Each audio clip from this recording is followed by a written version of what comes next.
شايفين يا بنات طبق الفول الجميل ده ولا حلة الفول التحفة دي؟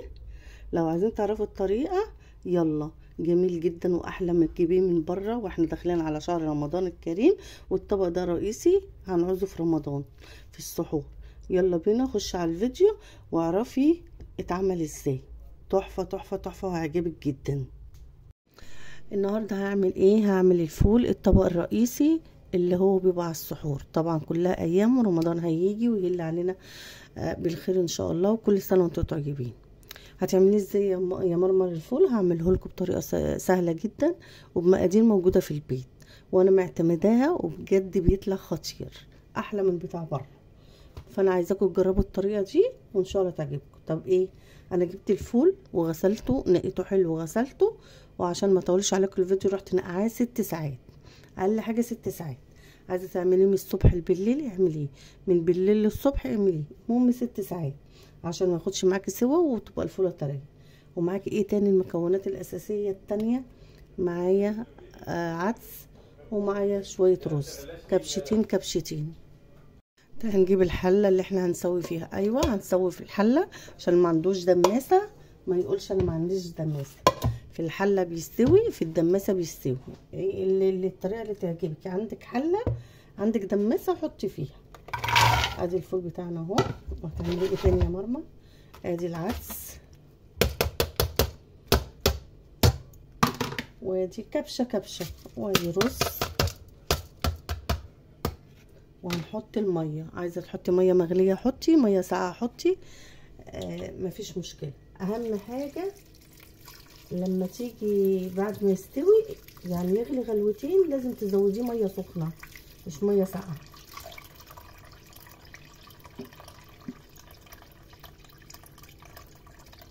انا هامله الحله دي ميه. واعمل ايه تاني؟ هديله عصره ليمون. الليمونه دي كبيره انا هديله عصره ماشي. وهعمل ايه تاني؟ السر بقى اللي يخليه يستوي معاكي بسرعه وبيبقى عامل زي الزبده هو ايه يا مرمر؟ معلقتين خل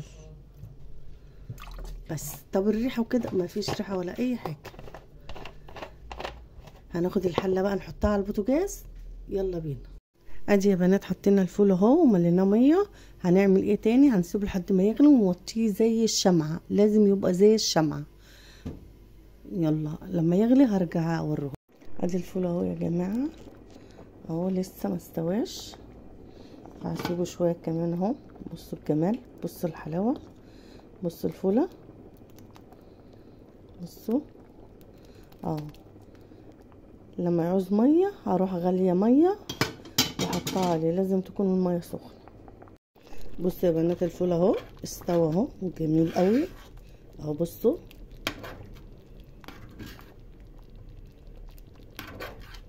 الفول، بصوا يا بنات الفول استوى اهو وجميل اهو. نسيت اقول لكم ان انا حطيت حبايه قوطه بس هي ما ظهرتش في الفيديو، حبايه بس واحده، مش عايزين تحطوها ما تحطوهاش بس بقى جميل جدا. وبصوا الحبايه بتاعته، بصوا شكل الحبايه جميله ازاي، وهي اتهرت على فكره بس انا عشان ماسكه الموبايل مش عارفه اوريها لكم. بصوا جميله. بس خلاص هطفي عليه بقى هطفي عليه وهسيبه لحد ما يبرد ونعبيه في الاكياس.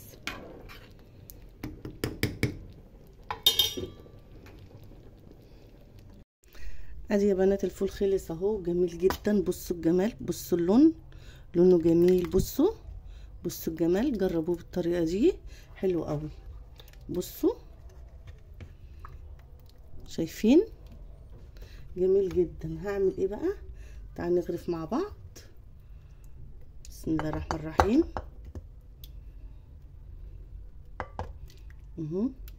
تحفه تحفه تحفه اهو. يا مرمر هتعملي ايه تاني؟ هعمل ايه؟ هجيب شويه ملح، نحط له ملح. عايزه تهرسيه اهرسيه.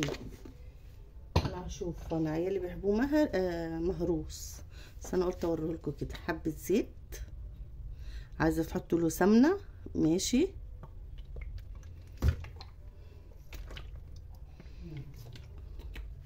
ايه تاني يا مرمر؟ عصره ليمونه، حبه طحينه، لسه جايبه الطحينه ايه رايكم؟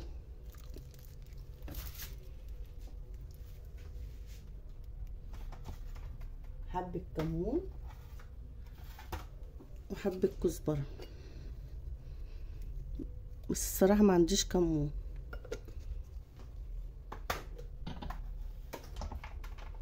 وشويه فلفل اسود.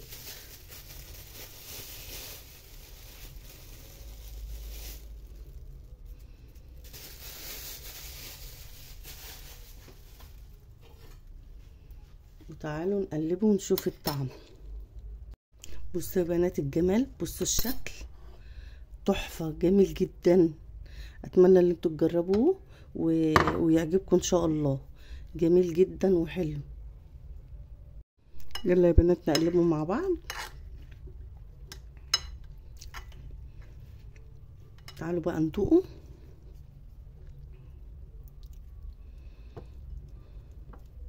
بصوا الجمال، بصوا مهري ازاي وجميل ازاي. بصوا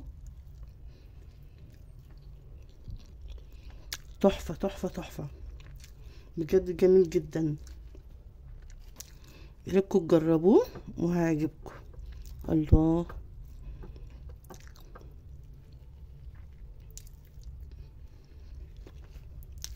حلو قوي. اقول لكم ايه، انا هروح افطر بيه. فاقول لكم ايه، يا رب يعجبكم الفيديو. لاول مره يخش قناتي يعمل لي لايك ويعمل لي اشتراك عشان يجيله كل جديد من مطبخ مرمر. واتمنى تجربوا وصفتي. هتوحشوني من الفيديو ده للفيديو اللي جاي. سلام يا احلى متابعين في الدنيا.